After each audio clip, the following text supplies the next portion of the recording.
তো গাইজ এখন আমি আছি বাংলাদেশের টাইম স্কয়ার ঢাকার অভিজাত এলাকা গুলশান 1। তো জায়গাটা কিন্তু অনেক সুন্দর এবং অনেক উন্নত। তো এই জায়গাটিতে আসলে মনে হয় আমি যেন বিদেশের উন্নত কোনো রাস্তায় আছি।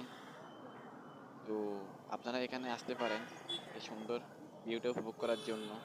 তো আমাদের বাংলাদেশ থেকে কিন্তু দিন দিন অনেক এগিয়ে যাচ্ছে।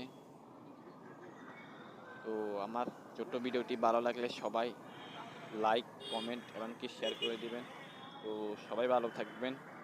আল্লাহ হাফেজ।